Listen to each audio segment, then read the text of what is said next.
Now, let us begin with the modern period of, I guess we could start with 1956 for our generation. This was the beginning of the rise of Dr. Martin Luther King. Dr. King decided that in Montgomery, Alabama, black people had to pay the same prices on the buses as did white people, but we had to sit in the back. And we could only sit in the back if every available seat was taken by a white person. If a white person was standing, a black person could not sit. So Dr. King and his associates got together and said, "This is inhuman. We will boycott your bus system." Now understand what a boycott is. A boycott is a passive act. It is the most passive political act that anyone can commit, a boycott. Because what the boycott was doing was simply saying, we will not ride your buses. No sort of antagonism. He was not even verbally violent. He was peaceful. Dr. King's policy was that nonviolence would achieve the gains for black people in the United States. His major assumption was that if you are nonviolent, if you suffer, your opponent will see your suffering and will be moved to change his heart. That's very good. He only made one fallacious assumption. In order for nonviolence to work, your opponent must have a conscience. The United States has none. Has none. A positive role in our struggle, of that there is no question, and of course I myself would never be a Supreme Court judge, nor would never be a part of the system in any position, but I would say that at least while being inside that system there, he still kept his integrity. I, William Jefferson Clinton, do solemnly The American capitalist system, as a backward system, has a way of presenting history as if history is made by one man, one great man, one great woman. And that this great man, this great woman comes along and directs the dumb masses who follow them for whatever reasons, and they light up the way to show the people how to go in the darkness. So whenever you study, for example, the American Revolution, you say George Washington, and that means you know everything. You say Abraham Lincoln. Even in recent years of the struggle here, you could say Martin Luther King, you see. The attempt is to make it appear as if history is made indeed by these great person. And of course, with the concession of Martin Luther King, usually our history is not made by us, but really made by one great person outside of our race, usually a great white man. Thus, in the Civil War, we did absolutely nothing. It was Abraham Lincoln. As a matter of fact, recently, some lot of garbage is written in books by people who call themselves historians, making it appear as if we have to thank Lyndon Baines Johnson for the advancement because he signed the Civil Rights Bill. Of course he signed it. But while he was signing it, we were in the streets burning the country down. You better hurry up and sign it. Burn the whole country down. Do it quick. But if you're not careful, you will thank Lyndon Baines Johnson. That's, of course, Clinton. You know, after all, born in Arkansas, people are indeed limited by their ideologies. And he is born in Arkansas, and he's raised there, you know, and we all know Arkansas. We know Arkansas very well. We know it's a racist culture to the bone. So he comes as a knight in white shining armor. He thinks that he too will come like an Abraham Lincoln, and you know, Lyndon Baines Johnson, after all, he too was from the South, and and maybe in a Carter, you know, but our people cannot depend upon any one man, not even Malcolm X. Our people can depend only upon the masses of our people properly organized in a determined, uncompromising, relentless struggle against the enemy. This is the only thing that gives us victory. So in the very first instance, I have to be against all this nonsense as if Bill Clinton is going to do so much for us. One, Clinton himself makes errors, great errors, political errors. For instance, he thinks that people voted for him and not against Bush. It's a great error. It's a great error. It's a great error. I've seen it happen many, many, many times politically, that people get caught up in a certain movement and not understanding the times of the movement. If they are representing that movement, they think they are the movement. Clinton doesn't understand anything at all about history. He's going to make abominable errors.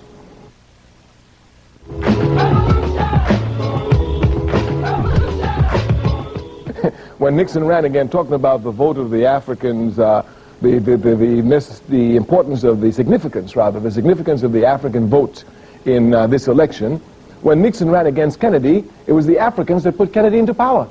If you remember correctly, Martin Luther King was in prison in Alabama at that time, just before the election, and then here came this shining Kennedy, who made a telephone call into the jail to find out about Martin Luther King, and then called Mrs. Martin Luther King and Reverend Martin Luther King Sr. and told them, I've just spoken to Martin Luther King, everything is fine. And they called a press conference and said, look what what Senator Kennedy has done. We encourage all Africans to vote, and everybody voted for Kennedy, all the Africans. And if you look, Kennedy didn't win by this wide margin that all these historians mystify. He won by a very slim margin against Nixon. So Nixon knew it was us, you know. But if you look at the Africans in the Democratic Party, now I'm not a Democrat. I've never voted in my life in the Democratic Party, and I never vote in the Democratic Party. It's racist and it's capitalist to the core. This is understood. And I shed my blood. I shed my blood for the vote now. I want to make that clear.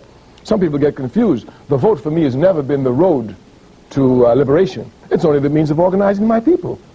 I know that. I've seen, I was a young man in Harlem when they disbarred Adam Clayton Powell. Harlem had no representation. We continued to eat and sleep and take drugs and continue life just like always. When Julian Bond was elected, when we were young in SNCC in Atlanta, Georgia, and they refused to seat him because of his position against the war in Vietnam. The Africans in that area, his congressional district, continued life just as we've not been having any mayors, and we've been having life, and even with the mayors now, the quality of life has not improved at all. So I've known the vote is never what? You vote for once in 4 years, and that's your political responsibility? That's the height of bourgeois propaganda, making the people politically irresponsible, thinking their irresponsibility is limited to a one-day vote. But politics is every day of every minute. You have to be aware of what's going on, not voting on one day. So the vote has never meant anything. So I'm not a Democrat. But one thing is clear. Jesse Jackson, undeniably, has done more for the Democratic Party than any other African in this country. This is an objective fact. More than Ron Brown, certainly. More than Vernon Jordan, certainly. For the Democratic Party, I'm speaking. Because every African that Jesse registers is by definition an African. I understood this even in my early days for SNCC. I said, look, we're working for the Democratic Party. I said, I don't do that. Yeah, I'm a revolutionary. I can't work for the Democratic Party. But every African you registered is voting Democrat. That's the rule. So this man, Clinton, comes to power and thinks that he can decide which African he will deal with. He's going to get his own Africans. He thinks he's going to tell us which African he's going to impose upon us. I say, I'm not a member of the Democratic Party, but I know if Jesse Jackson has less power than every other African Democrat in this country, he has more influence over voting Democrats than any other African in the country. That's a fact. We've come from disgrace to amazing grace. Number one, we must look properly at the difference between mobilizing and organizing. This becomes very, very confusing in this country, especially around the African question. Martin Luther King was a great mobilizer. He was not an organizer. He was very short on organizing. As a matter of fact, you can see this clearly. While there's no question that King was the most popular Baptist preacher in this country, he could never become head of the Baptist Convention, even though he wanted to. As a matter of fact, if you go and check history, I think it was in 1964 or 5, when he tried to become president of the Baptist Convention, National Baptist Convention, against Jackson, Reverend Jackson, not Jesse Jackson, other Jackson, who was head of it. The tension was so high that a man was killed at that convention, thrown off the stage during the furor. Yes, it's there. These are facts. These are history. These are history, and you should do it. It's good. And King never won it. The King was a great mobilizer. This was indeed one of the great differences between SCLC, the Southern Christian Leadership Conference, King's organization, and the Student Nonviolent Chlorine Committee, SNCC, which I worked. We were organizers. To be an organizer, you must be a mobilizer. But being a mobilizer doesn't make you an organizer. Malcolm X was a mobilizer and an organizer. Jesse Jackson came into King's movement as a mobilizer, not as an organizer. So even if you look today, there are very few organizers out here. There are very many mobilizers.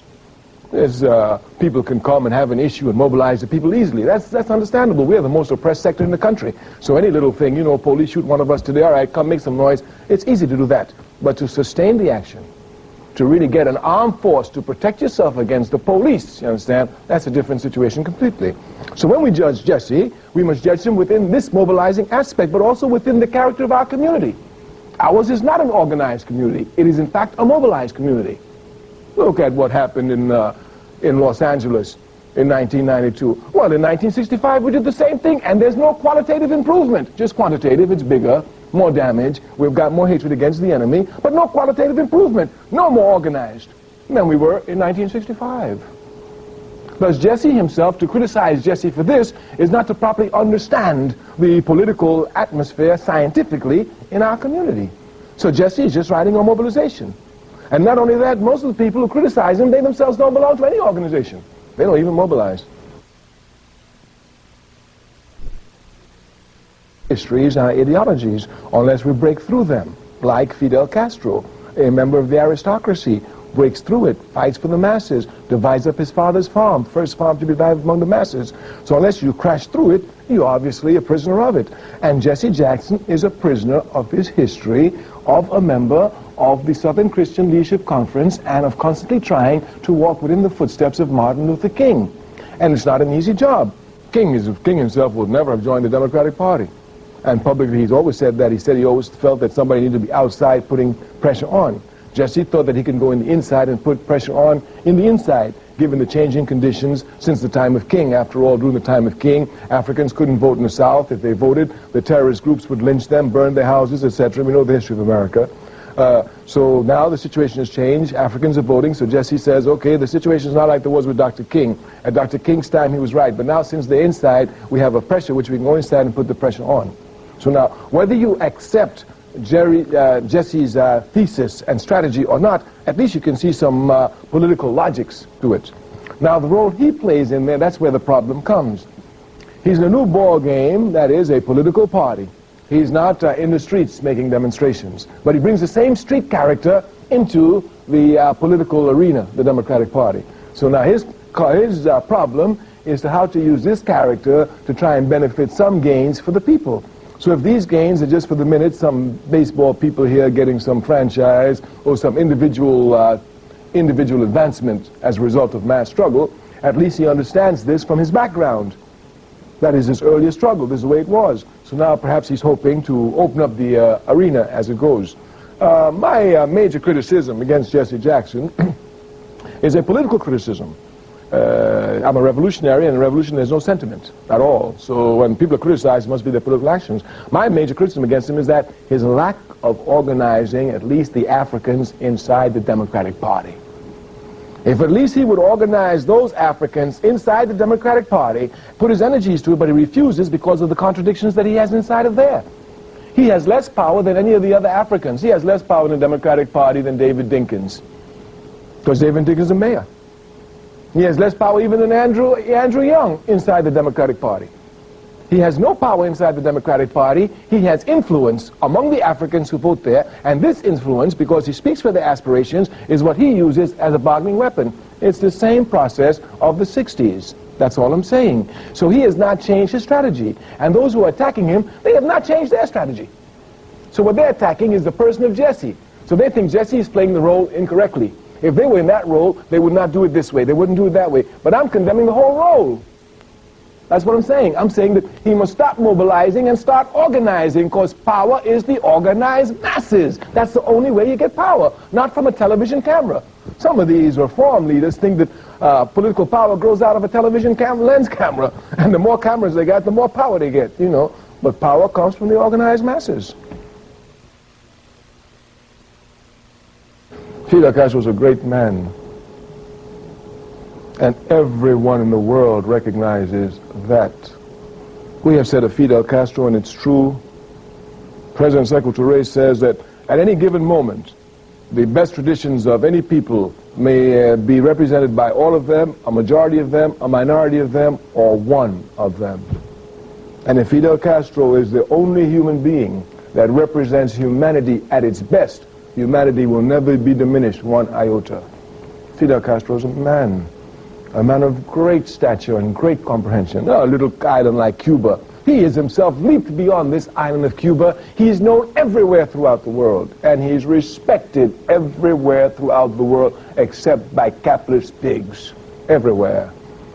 America has no right to talk to Cuba. Cuba can teach America so many things. America says that it's one of the richest countries in the world, and even demeans Cuba because it's one of the poorest. Yet the conditions of health of a child in Cuba is better than the conditions of health of any child in America.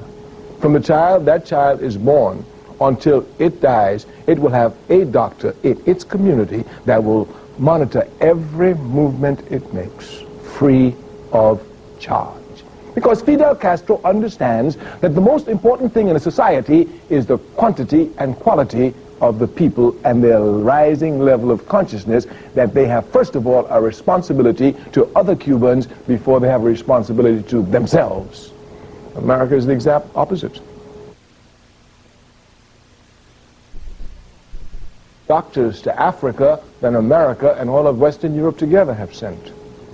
We're not even talking about freedom fighters. When I first went to Africa in the 1960s, I was shocked. Among all the liberation movements, PAIGC in Guinea-Bissau, Frelimo, MPLA, among all of them, I found Cuban combatants there teaching them, even sometimes fighting and dying with them. Fidel Castro, we have to respect him. We are Pan-Africanists, and Fidel Castro is a Pan-Africanist of the highest order. When Angola was bleeding and the racist pigs in South Africa invaded Angola, Fidel Castro sent the sons and daughters of Africa, sent those Cubans there whose bloodstream has Africa tied to it, to go and defend Africa. To go and defend Africa's dignity. Fidel Castro. That's why the African community here, we instinctively love him. When Fidel Castro came to America at the United Nations, he came to live at the Theresa Hotel in Harlem. No other president has ever done that. That's the honor he paid to us. And he paid us that honor because we instinctively supported him. We always instinctively support justice. And we know that Fidel Castro is undergoing a just struggle.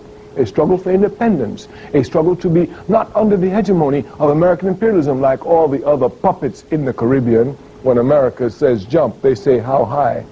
Fidel Castro is concerned with one thing, making sure that the national resources of his country serve the priority of the well-being of his people.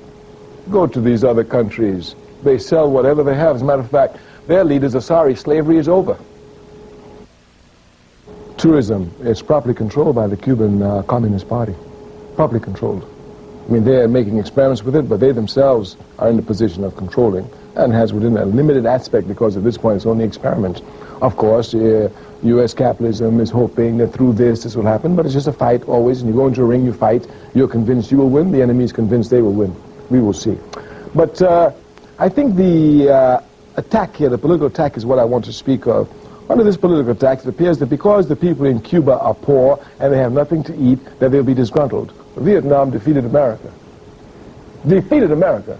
And I was in North Vietnam. I had one of the greatest honors of my life. I had lunch with Ho Chi Minh in North Vietnam when American planes were bombing North Vietnam. One of the greatest honors of my life. And the Vietnamese who fought America, they fought America, and every Vietnamese soldier had enough one bowl of rice a day. That was their ration. And they whooped America. What does not having food have to do with a fight when you're down? Matter of fact, the poorer you are, the more determined you are in the struggle. So if America keeps thinking that because now the Cubans will only have one bowl of rice, the Vietnamese defeated them on one bowl of rice. The Cubans defeat them on half a bowl.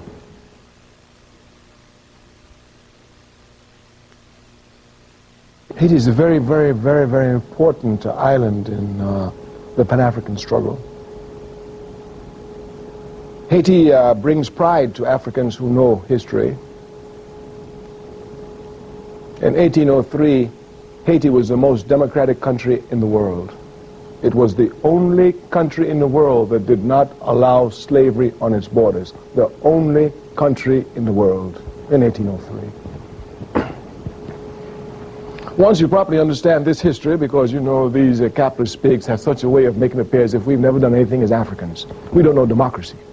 We don't know democracy. In 1803, Africans gave the freest world, the freest nation to the entire world. The only country in the world that did not allow slavery was Haiti. And not only did not allow it, but the only country in the world that put its natural resources towards fighting against any oppression was Haiti. Simon Bolivar, who liberated South America, anyone who knows the history knows it was Haiti that gave him the money, outfitted him with ships to start the struggle. And the Haitians demanded only one thing of Bolivar. When you free Venezuela, when you free Colombia, when you free Argentina, when you free Peru, free the slaves. The only condition of which they required of Simon Bolivar. This is history. You can't hide the truth, and if you know your history, you look for history, you will find it. You can imagine the threat that that Haiti imposed upon America since 1803. There was nothing that American imperialism, one other thing I must tell you, from this period, 1803, Haiti fought every major European power, the Americans, the French, the Spanish, the Germans, the Portuguese, all of them, trying to bring Haiti down, and not one of them could make Haiti renege on her democratic principles. On that country, there would never be on that territory a slave. Every man, every woman was free. You just make it to Haiti and you're free, no slavery. Everywhere else there was slavery, everywhere else. In the great America, they were, let's not talk about that.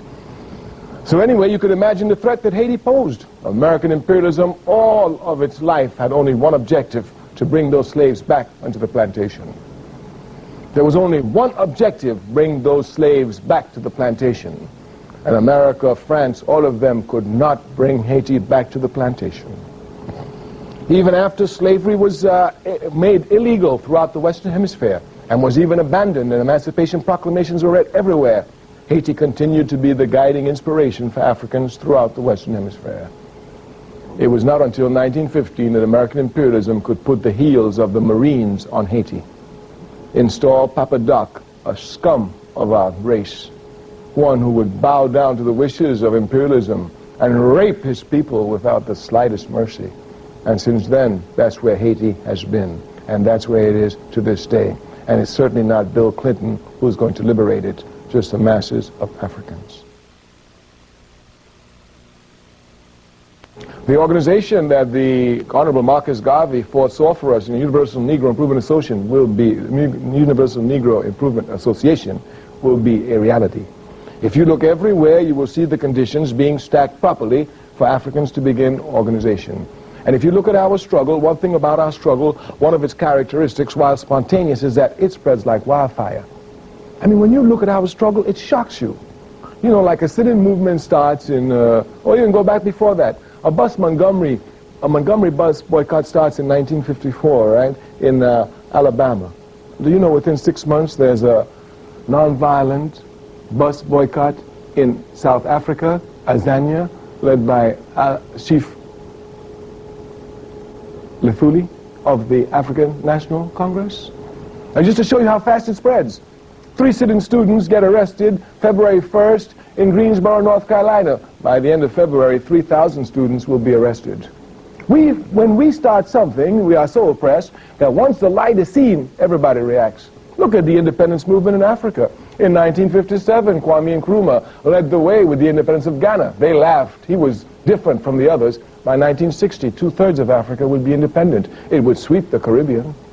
Within 6 years, by 1966, practically all territories of Africans would be liberated except the stubborn ones like Azania, South Africa, Namibia in the past, the Portuguese ones where they were defeated and where they will be defeated, etc., etc. If you look at rebellions in this country, even just recently, in 1965, the first one started in Watts. By 1968, 300 cities would burn in this country under the torch of angry Africans. We have, in our character of struggle, not only is it spontaneous, but once it starts, it spreads like wildfire. And we have all the conditions and all the milieu prepared now for organization. Once we begin to organize, it will spread like wildfire. The enemy encourages that. So, for example, if we would look at the situation of Africans in America, if we don't look at the enemy, we'll say, well, look at them, you know, they're so dirty, they're on drug addicts, they're just killing each other, you know. For example, brother told me, you know, oh, Chuck, what else is that? We're just killing each other. I said, where? He said, in Chicago. I said, where else? In Los Angeles. And where else? And in New York. I said, and where else? And in Florida. And where else? And in Philadelphia. I said, and where else? He said, well, all over America. I said, where else? He said, well, all over America. I said, where else? I said, how about Azania, South Africa? He said, well, yeah, that's true, too. I said, how about Brazil? He said, well, I don't know much about that. I said, well, look down there. Wherever you look, you see us fighting each other. So if you're just looking at us and you're looking at the enemy, you can make no analysis at all. None whatsoever. As a matter of fact, your analysis is completely faulty. It's one-sided. It's just the analysis of the enemy. That is our fault, not the fault of the enemy. The reason why we're not organized is because of the enemy. Capitalism. Racist capitalism. It understands that once the African masses are organized, it is finished. Simply because if you look at, and I'm not saying this just because I'm rhetoric, it's historical fact. If you look at the African masses, you will see we struggle all the time, even if spontaneously.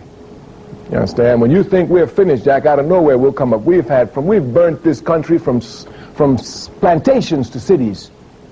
You understand? So this is no struggle to play with. These people are serious, but their struggle has never been an organized struggle, only a spontaneous struggle. And the enemy knows that since we must struggle, we will struggle. He must do everything to keep the struggle at least a spontaneous struggle.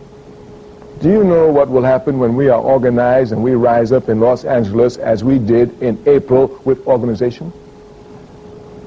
I mean, when you think about it, that wasn't even planned. You know, they just, oh man, this is too far. All right, they're gone too far. Let's get them this time. Once again, they just think we just ain't nobody. Let's go get them. Everybody's just decided on the spur of the moment. Have you ever heard of a people deciding to revolt against a major power in the world on the spur of the moment? You better not play with these people, because when they organize, they'll take it hands down. So the lack of organization is the enemy. Thus all these games that are playing in Africa is nothing but the same petty bourgeois elements making believe they're fighting against each other to fool the people, to let them think that there's some progress coming. But it's getting harder to fool the people today because consciousness rises all the time, and the people's consciousness is rising. All that is happening now in Africa is only the preparation of the ground for unified Africa. We are revolutionaries, and if we're not revolutionaries, we understand the process of history. There is no example of human advancement which has been made anywhere in the world without the shedding of blood. None. Even Martin Luther King, with all of his nonviolence, had to shed his blood in order to advance the cause. Thus the statement is clear, must be properly understood. There is no advancement of human progress anywhere in the world without the shedding of blood. So when blood is being shed, we don't get upset. We just want to know, what purpose is it being shed for? That's what we're concerned with. Capitalism has an idea of making it appear as if Africans are incapable of ruling themselves, from Liberia to Somalia. But those of us who understand what is going on there tell all of them, the blood that is being spilt in Liberia, the blood that is being spilt in Somalia is only going to cement a unified socialist Africa. That's clear. So all of these attempts are failing. You can see it clearly here in America. In 1965, when our brothers and sisters rose up in Watts, Africans had no political visibility in this country at all. I mean, in 1965, when we rose up in Watts, a racist pig, Yorty, was mayor. In 1992, Tom Bradley was mayor, an African. From 1965 to 1992, great reforms were in America, undeniably so. In 1965, we had no mayors to speak of. In 1992, we have over 320 mayors throughout this country. And they're mayors of the biggest cities in this country: New York, Newark, Washington, Philadelphia, Birmingham, Los Angeles, etc., etc., etc. So it is clear here. But all of these changes have had no effect on the quality of life of the masses of our people. On the contrary, the conditions are worse. What it does is that after you wage a mass rebellion in Watts, since it is, of course, spontaneous, but it inflicts heavy damages upon the enemy in every level, especially on the international political level. Well, the enemy's job is to make sure this rebellion doesn't occur again. They're not concerned about changing the conditions of life of the people. So what they want to do is to bring individuals who they put in position, like a Tom Bradley, and the masses is to assume that because Tom Bradley is there, everything is cool. Everything will change. So all these reforms which have been made, all the Africans have said to America in 1992, whether anyone recognizes it or not, is that reform cannot solve our problems. Only revolution will. Thus, 1992 was a clear mark for those who don't understand what's going on in this country. The Africans have instinctively said that reform is not the answer, only revolution is. And from now on, the revolution atmosphere will be made. You cannot make revolution unless you're organized. You can make reforms spontaneously, but you cannot make revolution unless you're organized. And this then becomes a real criticism against Jesse. Those who criticize Jesse for mobilization must criticize him for being a reformist. Therefore, they must be revolutionary. Because revolutionaries can't play with mobilization. Revolutionaries must be organized because they want the seizure of power. Reformists want to influence power. That's the difference. Jesse Jackson wants to influence the Democratic Party so that they could be nice. Me, I want to take power from our people where we're supposed to take power. I don't want to influence nobody. I want the power. So if I want the power, I don't come with little men stations and say, hey, Clinton, do this, give us that. No. I say, Clinton, We got X number of Africans in the country. They voted for you. This is the X number of power I want. End of discussion. But there's no question, it's true. I mean, we don't even have to wait till there. We can go back even before, in Chicago, with the disciples and the Black Stone Rangers and the work of Fred Hampton. One of the reasons that Fred Hampton had to be assassinated was because he was bringing the Black Stone Ranger, the gang in Chicago, along with disciples, another gang in Chicago, which were rival gangs, together against the police. It is clear, but we don't have to go that far. Malcolm X is a living example. The all revolutionaries start this way. Even Mao Zedong has built his army off of bandit armies, because they do have the courage. They are rebelling, but they don't have the sense of scientific rebellion. And they're just confused, that's all. Malcolm had no sense at all. He was totally confused, but he was rebelled. He had hatred for the capitalist system. When in jail under the Honorable Elijah Muhammad, he began to channel his energy correctly. He began to see clearly. Their energies are not correctly channeled. They are channeled by the police. It's the police who spawn gangs in America. It's the police who bring drugs into the community. It's the police who control the drugs in the community. It's the police who organize Africans to sell drugs in the community, making it look like they are not involved in it. And certainly if it's not the police, they ought to resign because they don't know how to do their jobs.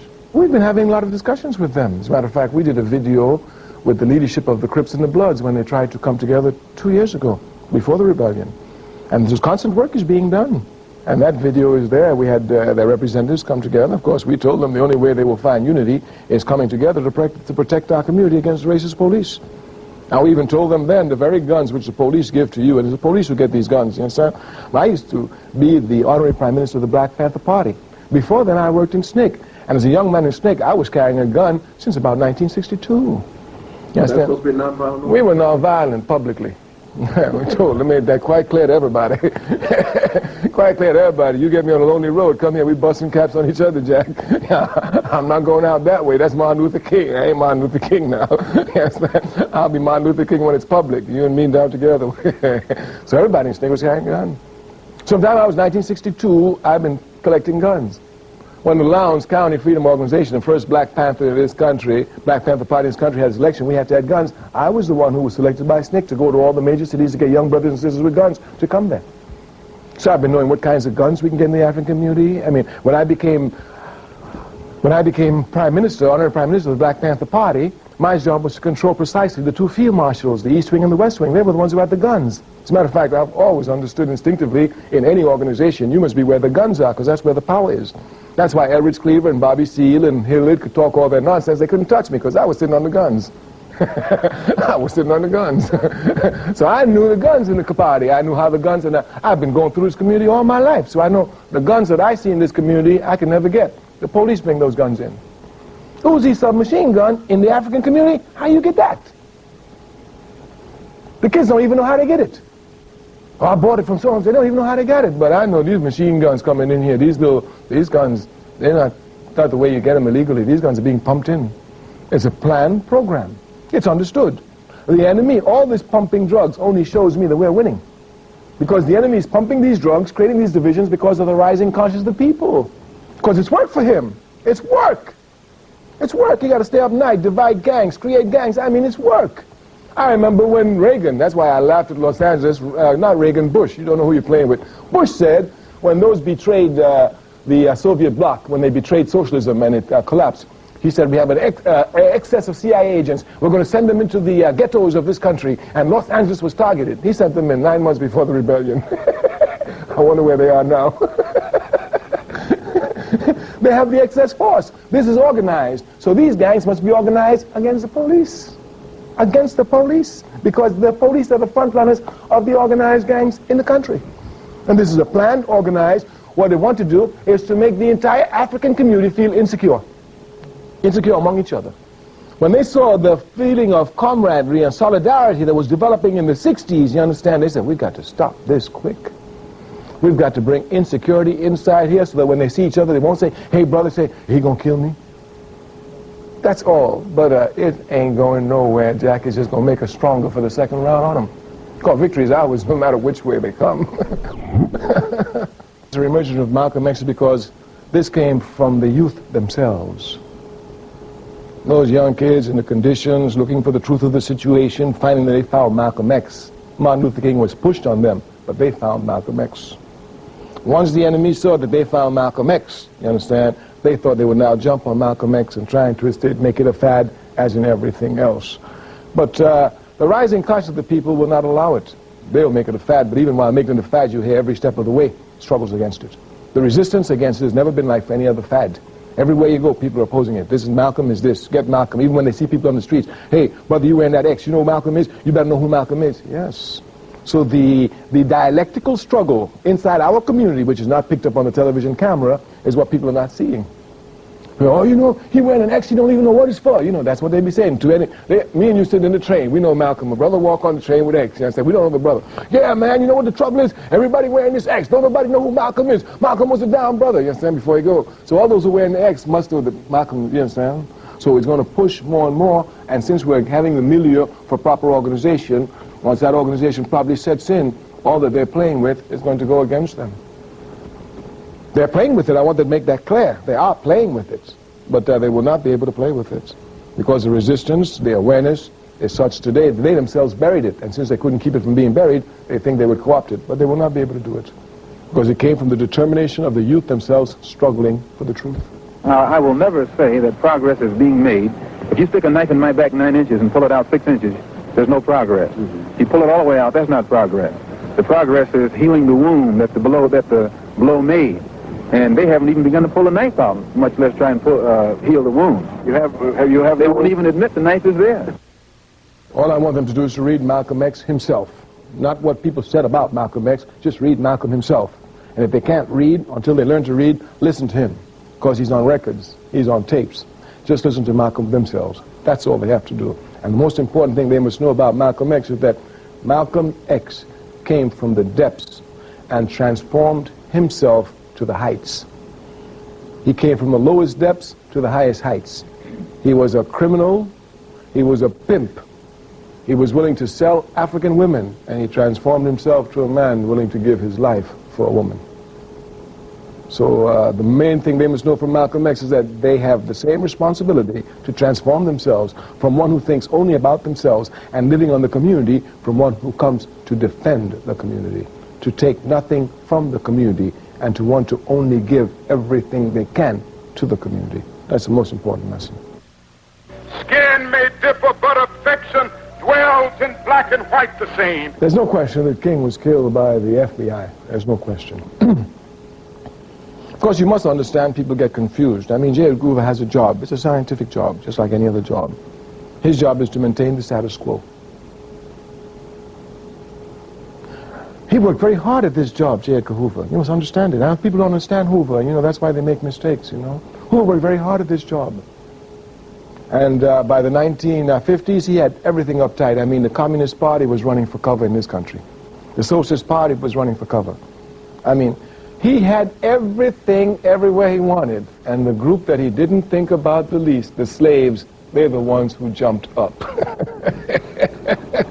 He wasn't even thinking about Montgomery. He didn't even have Rosa Parks' telephone line bugged.